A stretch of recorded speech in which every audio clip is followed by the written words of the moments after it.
Nu er vi nået til part 2, hvor jeg vil tage de her håndklæder og lægge dem op på. Jeg har lavet sådan en lille stativ her med en plastikspand, hvor jeg har klippet bunden af og en pind. Så har jeg kommet plastik henover, og så tager jeg simpelthen de her håndklæder op hernede fra, som jeg har lavet. Jeg masserer dem i en lille smule først, for lige at sådan få lidt gang i det.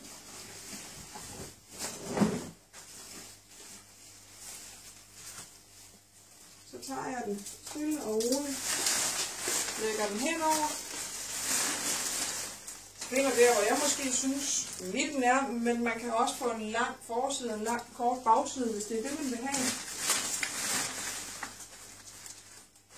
Man kan folde den en lille smule, hvis man ikke selv synes, den bare skal have lov til at rende, som den nu er rendt ned.